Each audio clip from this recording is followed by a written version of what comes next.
नाग जे बैठल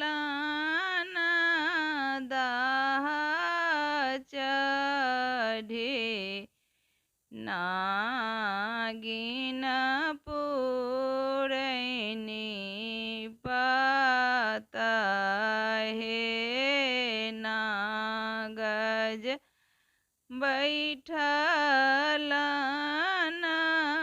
दाह चढ़े, नागिन पुरैनी पता हे।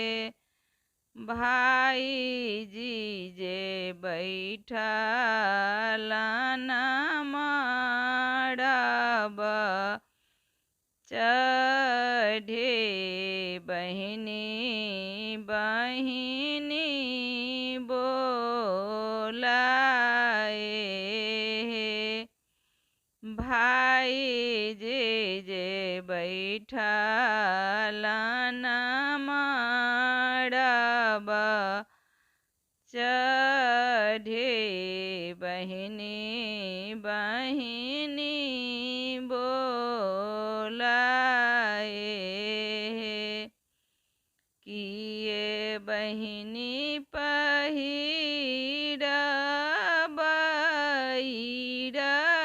चीरा, किए दक्षिणा चीरा हे।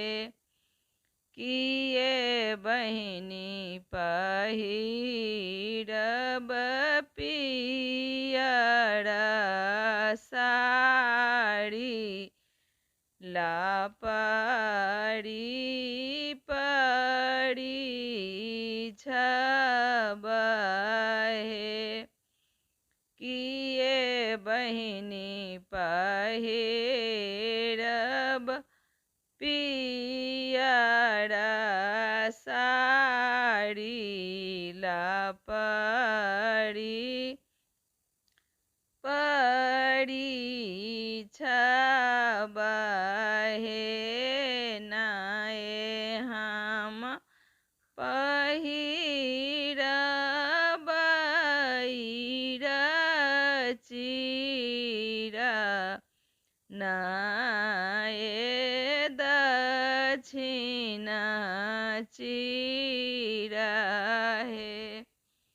हमें भाई जी पहिरब पियर साड़ी, लापरी परी छब हे। नाए हम पहिरब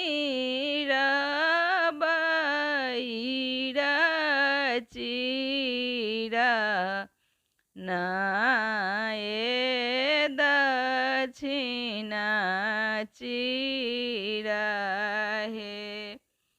हमें भाई जी पहिरब पियर साड़ी, लापरी